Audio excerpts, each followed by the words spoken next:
welcome to our podcast. It's Mary Howden and Anna Wilson here from the Women's Rights Network, and we're absolutely delighted to have with us Isla Mac, who some of you may know from her amazing YouTube videos, which are about challenging and supporting parents who want to challenge gender identity in schools. So welcome, Isla. Nice to have you with us. Hi, and thank you very much for having me. I'm absolutely delighted. That's great. So first off, tell us a bit about yourself.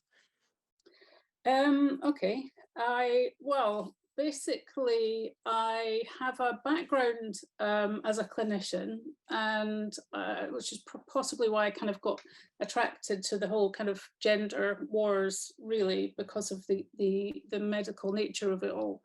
I used to work in the HIV/AIDS pandemic, really, in London, in the heart of the bad times. And that was really the importance, the relevance of that is because this was really when we had lots and lots of gay men dying, and because of their same-sex attraction, and also women because of their heterosexual sex with men. Drug users, and basically I set up and ran HIV clinics, and that was obviously a kind of very difficult role and time, and I worked in sexual health with lots of different groups of people. I did street outreach with prostitutes, male and female.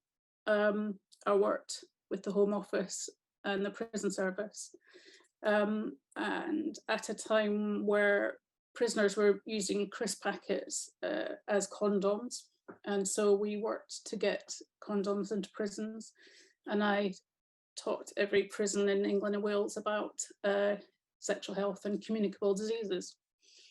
So then I moved into higher education, and I taught my clinical profession, and I'm kind of being a bit vague about that because of TRAs, really, but I was a principal lecturer, and in the evenings I was a parent governor and a chair of governors. So essentially putting all of that ramble together, that's essentially when I kind of could see very clearly that this was a medical scandal and that there was this educational component as well. But I kind of joined Twitter, I don't know, I've kind of lost track, but maybe 4 or 5 years ago. And I was completely anonymous then. But sort of slowly but surely over the time, I've become, a little bit more open, to the point where I kind of felt that I needed to play my part and do what I could to try and help people, I suppose. I think you raise a really important issue in terms of why gender, we shouldn't be focusing on gender. That whole thing about same-sex attraction and the impact of the AIDS pandemic at the time was just a horrendous time for people, really. And that, some of the messaging that would be around now would be completely lost. But anyway, so tell us about how you got involved in relation to the schools, what some of your concerns are around some of that. The point, as I kind of developed that kind of way of thinking around my concerns, really, I kept seeing lots and lots of new people rocking up, parents, a lot of them sort of going, oh my God, what's going on? We're seeing things in the news every day. And I thought that we needed to try and do something to help them, because this is a very complicated arena to try and get your head around, as you will both know, and the people listening in the network. They're probably incredibly experienced, and that's why I'm not going to go into all the the detail about it with them. But for the new people, I thought they need a superficial, all in one place, what's it all about? And some people like to hear a story. So I decided to make this YouTube channel, and I'm not comfortable in that arena at all. I'm quite old. I'm not a social media person. But that's when I came up with this Parents Against Gender Ideology in Schools, for want of a better, more novel catchy term. And so now I've got people from all over the UK. I've even had someone from Australia, you know, people emailing me asking for assistance, basically, and, you know, which I'm, you know, trying to, you know, working with them, because the thing is, we've got these amazing organizations, as I say in some of the videos, you know, but they haven't got time to help us all one-to-one. And now is really the time for us. The iron is hot for us all to do this, which is kind of why I wanted to talk to the women of the network, to say, you know, we need to be strategic here and support one another to all kind of go for it. And why I'm different is that I am a bit more forthright, I guess. So, you know, I am not perfect. I have made mistakes, you know, on Twitter. I am quite open about my feelings. You know, I do get annoyed, and that I can do that because I'm not an organization. You know, I can be a bit more personable about, and yeah, I'm not infallible. I guess I'm trying to say. So what I basically decided to do is to take the Forstater, Maya's belief case, and assert the non-believer premise in schools, and that's the very foundation of what I've done, right? So I'm saying to the schools is that this is a neo-religion, and I've said that I don't want my child taught this at all as fact. So the approach is that I'm going to, that in terms of the Equality Act, blah, blah, blah, blah, blah, and that you can crack on and teach it as you do any other religion.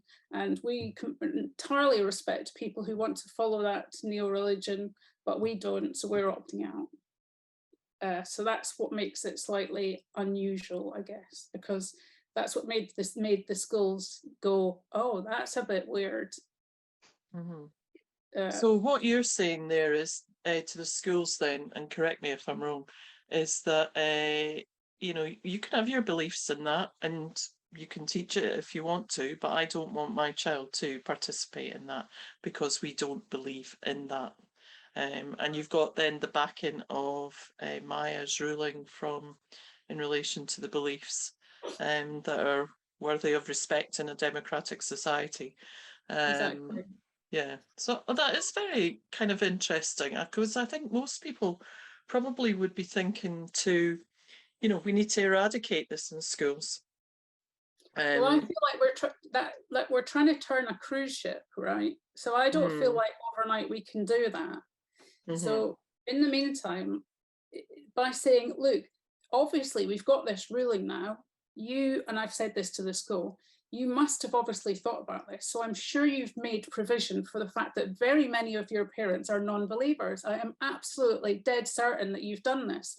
So let's, you know, let's be having you. And they're like, whoa, hold on a wee minute. And it's completely thrown them. So of course, because I'm being entirely reasonable about the whole thing, and then I go take them through an educational process, and I'm very supportive, then it's almost just blinds them, really.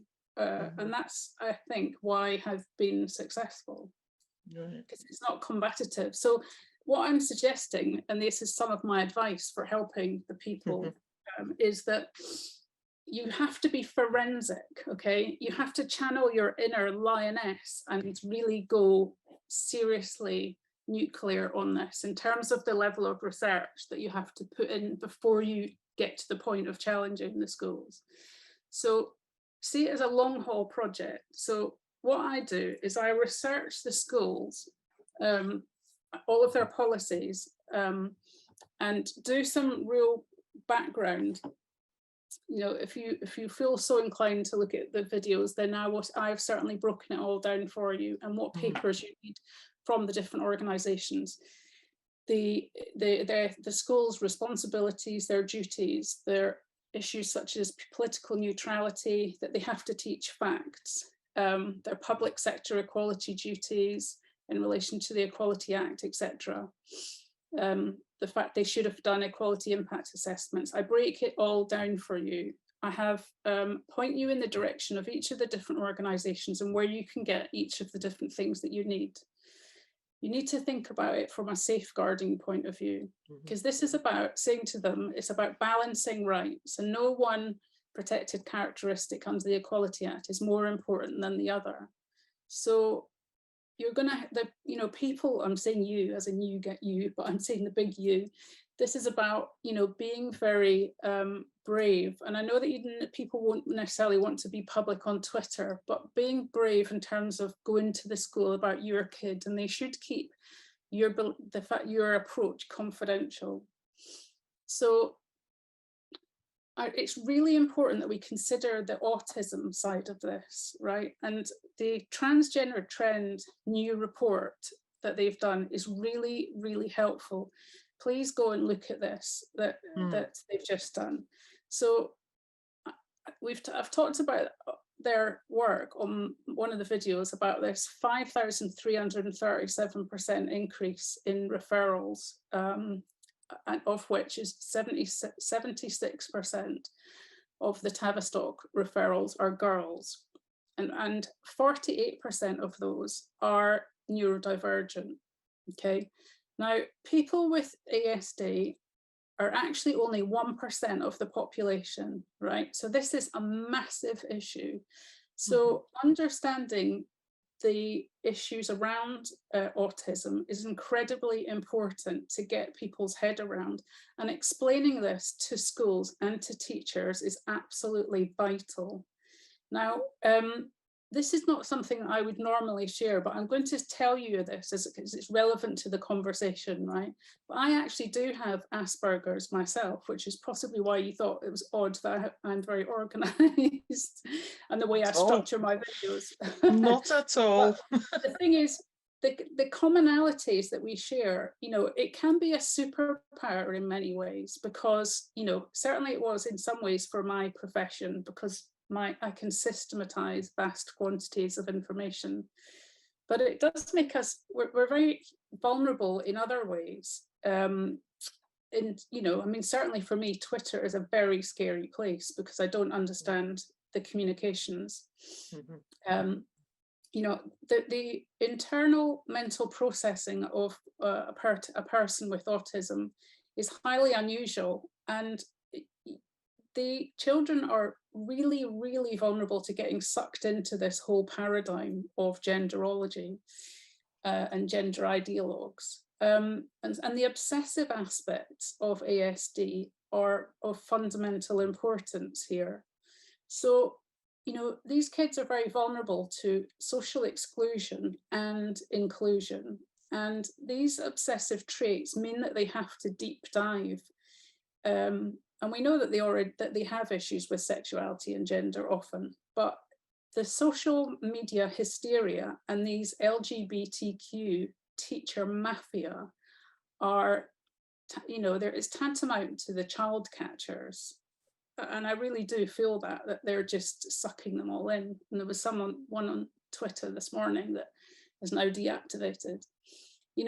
These kids are going to research ad nauseum, and they're going to funnel themselves down, and they're not going to be able to disengage. They'll convince themselves that they've got this identity. They'll get dragged into groups. And this part is so important because finding friends for them is very difficult.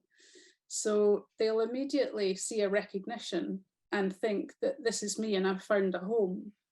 So the isolation, the obsession, the social media, the repetition of patterns, doing these things for hours and hours, whilst the parents, your parents maybe in the group might think, oh, they're happy, that they're just sitting upstairs in their bedroom being happy. So as parents, if this is your kid, really seriously look at what they're doing on social media. So you were saying there it's important that parents understand that aspect, and are you suggesting that teachers need to know more about that? Or I do not believe they know enough about it. I really do not believe. I don't think they do. They pay lip service to it because what they're doing is this conflation with LGB needs to be absolutely removed from TQ, because these groups that they put together are toxic sewers for LGBT children, because very quickly they will be convinced that they are actually born in the wrong body. And even my school was like, they were a Stonewall school. They were like, oh yes, we do teach them that they can be born in the wrong body. And what I believe with some of these teachers and some of the people who we're dealing with online is that it's like a Marvel comic in real life for them. They're like the TRA Antifa. They're like the anime characters turned into real life storyboards, and that they need to avenge the baddies. And we're the baddies, you know, either parents or gender critical people. And they like to bully us, just as they might be bullying their parents, because what the kids do is they make a sudden swap when they suddenly decide they've got these, you know, they're non-binary or they've got a trans identity, and then they reject the parents. So we've got these teachers in PHSE saying that they want to smash heteronormativity, and they're trying to approach these kids from nursery, preaching from the pulpit of TQ, I call it basically. And they are being programmed in universities to come out and do this. So it's a complete blurring of boundaries, though, isn't it, between adults and children as well. I mean, that whole smash the heteronormative, you know, binary is all about blurring all these boundaries and actually giving children very confusing messages. I've already had a nursery worker who's had a 3-year-old who is being told, you know, the kid came in and said, you know, this kid is trans, so get on board with it, you know. So you see, I'm a social worker. okay. I was brought up. I worked as a social worker many years ago. But you see, to me, that just seems that's just untrue. You know, there are no trans children in that respect, and it's child abuse if you're going down that road. But anyway, enough of me. Back to you. So I've got a favour. Once I've sort of, if I by the end of this, I get people to convince them to maybe do some of this, right? There's one favour that I want them to do. There's a new group called Parents for Education, and they've got a new website called, and it's www.freetospeak.co.uk, and they're trying to collate parents' experiences anonymously about PHSE in schools. So they need our help to pass on to Ofsted the nonsense that's going on. So if parents would feel able to go on to that and tell them, you know, about what's going on, that would really help us to then be able to try and impress upon Ofsted that they need to do something. Yeah, and I think in Scotland, Parents Across Scotland and Safeguarding Our Schools Scotland are also doing the same thing in terms of trying to gather those stories as well. I love them. I'm going to do a Scottish video, and they're with Lucy, and I'm going to do something together. Great, that's great. We had Lucy here not that long ago, so that would complement it very nicely. Yeah. So, but within the groups of WRN, I would say look strategically, maybe if you fancy, you know, getting on board with each other, look strategically at the schools in your area, get a list and check the policies on their websites, because this is all transparent. Download the PHSE and the RSE, and what you'll probably find is that they're supplementing gender for sex, and that they're misquoting the Equality Act, and that they've got gender identity as instead of gender reassignment as a protected characteristic. And this is the first inroad, because, you know, it's like a gaping hole, and we already know that they're probably compromised by Stonewall. So do a sweep. That's the first place. Find out who they're outsourcing to. have you got a parent in your locality, in your group, that you can, you know, get to write to the school? Do a freedom of information request, you know, if you haven't. Ask questions, you know, like, as you mentioned, how do we ensure that LGB children are not unduly influenced by gender ideology? I've got loads of questions actually on one of the videos. So then I've got another thing, which is, you know, what do I then do in terms of contacting schools? And, you know, how do I think you can keep an open dialogue? And what some of the videos that I've done is because I'm coming at it from a governor's point of view, I start off with a long lead time. So I start off with trying to give them, I say I want an open dialogue because I want to try and work it for as long as possible, to say, let's talk. And I want to leave my formal complaints to the very last minute. And I've got to try and do as much research on them as possible. And whether they're, you know, if they're a state school or if they're a private school, you know, the private schools have got backlinks from the Boarding Schools Association and the independent, the ISI. You'll be able to find out information. So I start off by saying I'm really supportive of diversity and inclusion, but I have concerns about gender ideology. I'm really supportive of all child safeguarding measures, and I know that you are. And so I found the interim CAS review especially helpful in alerting me to some of the problems that schools may be facing at the moment. I also found the ministerial debate in Westminster Hall this week regarding the dangers of using third-party LGBTQ organisations and their overly sexualised curriculum and pervasive gender ideology very interesting, for an example, if this is, currently relevant to you. Also, the Minister for Education's helpful intervention that all parents should have access to PHSE materials. Accordingly, I would like access to yours if that's relevant. Or, I want to let you know that I'm a non-believer in gender ideology, or I want to ask for a meeting with you, or I want to talk about toilets, if that's your issue. I've done a whole video on toilets. And then when I'm in the room, if I can get a meeting with them, I've got a list of things that I'm going to talk about. So I give them 5 minutes to hang themselves, at which point they usually say, we're really happy and we stand by everything. And I go, okay, that's nice, dear. And then I go, okay, so let's talk about rapid onset gender dysphoria. And I give them, I've got a list, and I basically explain the differences between, and I don't spend much time on AGP because I think that's like a big turn off straight away, but I explain gender dysphoria and rapid onset gender dysphoria.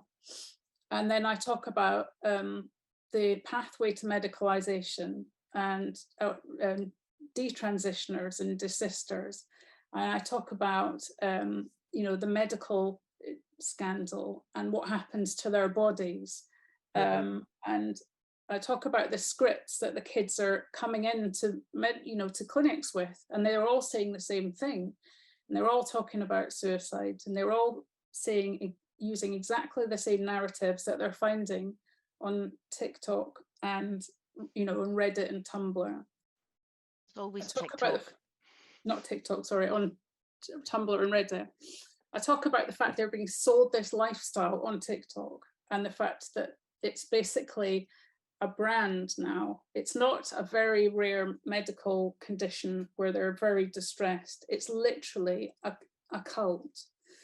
And I also tell them about where gender ideology started, from these two guys masturbating babies and children, because I do this later on. Like I'm well in now. Not in there with that first thing. That wasn't the first thing. Like they're sitting back in their chair now, and they're like the wind through their hair.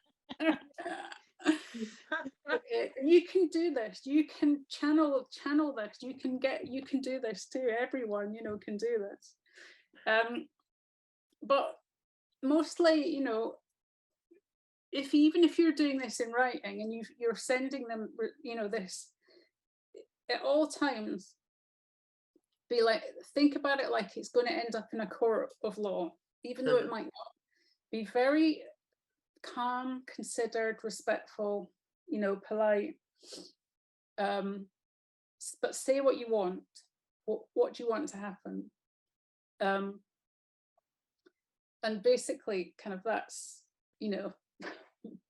where after they've heard all that, do they respond straight away, or does it still take time for them to let it all sink in and no, I mean, then get a grasp of reality? No, when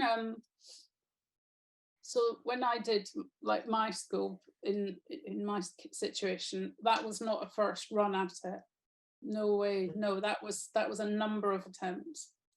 No, that was because they were persistent for quite a while. They were like, oh no, this is fine, we're fine, this is all good, we're sticking by it. And they that was, So you have to meet their persistence with persistence, really, don't you, is what you're saying? Yeah. And that you need to not be put off by, maybe 1 or 2 meetings not going the way that you want it to. Yeah. But, this is a longer journey. And I suppose I suppose what you're doing with that is, you're building a relationship with them, aren't you? You're building a rapport, hopefully, where you can, begin to, challenge things, but actually also, how do you enable them to walk back from a view of, we're fine, everything's going well, to a point where they can actually say, actually, do you know what? It's not fine. Because I'm saying, I completely understand how difficult this is. It is such a confusing time. I think everyone's in the same boat. This is, and I'm just incredibly and very contemporary about it. Kind of going, well, this happened this week, and wow, that's really interesting. So I'm not like oh, look at me or anything like that. I'm very I can completely see how the influences, the pressure that's being put on you.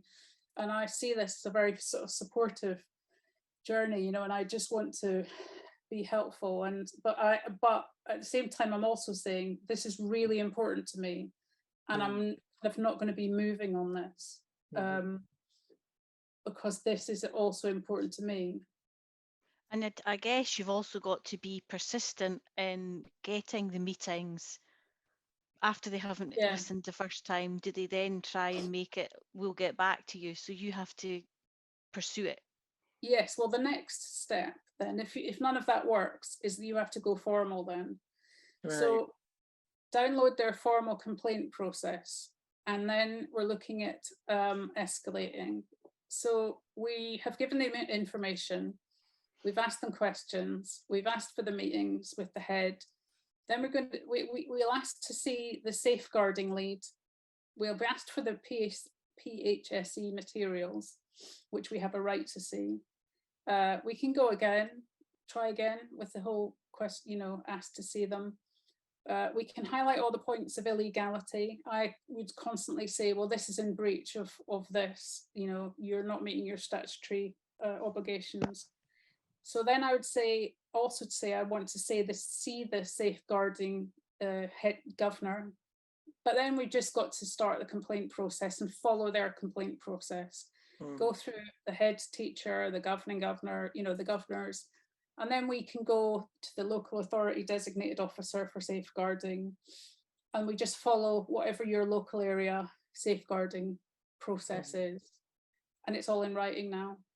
Yeah, and by that time, what you've got is a whole lot of evidence as well, haven't you? Because you've got Yeah. all these meetings that you've had or contact that you've had. So that's all good.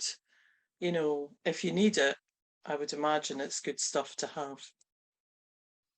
So, you know, definitely do your own PHSE. If you do one thing with your kids, if they're of that age, you know, don't leave it to them so that they're being taught in schools by these people. I definitely just say start your own thing. Do watch out. Don't be letting them into the scouts and the guides and all that. Trans is fun, you know, in the scouts and all these things. Be alert for things around, you know, binders, the schools doing secrets, keeping secrets, pronouns. I'd definitely be jumping on all that stuff around compelled speech. Absolutely not. You know, there's no that there's not they're not a thing. They shouldn't be making kids use pronouns. You know, they're especially difficult for neuro divergent kids, but no kid should be having to do that. Look out for the social media and what's going on with them. You know, this is a distressing medical condition. I don't care how many times they try and reframe this in all of the official kind of categorization. You know, it should be very rare. This is not a serial choice. All the adults now need to step up. That we need, and I can't believe the ministers are all swapping around as we were getting somewhere, but you know, we need the Department for Education to get a grip of this now. We need to bin fire these third party you know, PSHE people, shut the door on them. We need to secure up the whole thing. We need to really make it much safer for LGB kids to, you know, have their own, know about their own sexuality, be safe in the knowledge of that, and not to have that contaminated with TQ nonsense and all this, you know, the furries and the maps and all the rest, trying to get access to them. You know, essentially, I'm very happy to help anyone who wants, you know, to email me for anything if I can help. So how can people contact you? You're obviously on Twitter. Yeah, I've got my email address is on my channel, which is basically in the about section, but it's basically my same Twitter handle at protonmail.com. Okay. Isla _MACY at protonmail.com. Or and it's Parents Against Gender Ideology in Schools on YouTube. YouTube. Yes. And I'll just keep, if people want me to cover something, or if something comes to me, I'll do a video on it. Or if people are bored of it, I'll stop doing it and I'll get back to doing other things, you know. Well, I can only imagine that people will get bored once this is no longer an issue in schools. Yay. I can't imagine that, I can't wait it would be before that. But gosh, that has been so helpful, really. It has. And I would recommend anyone look at your YouTube channel and your videos. You break down really well everything that you've just, you know, in more detail, what you've kind of told us there, I think. And that offer of help, I think, for parents is you know, is excellent, and people kind of need to hear that.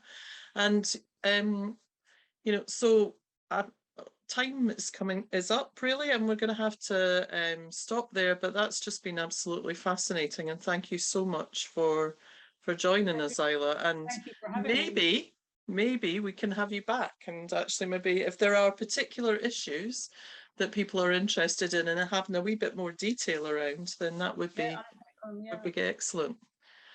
So thank you for that. Thanks very much. Thank you, Isla.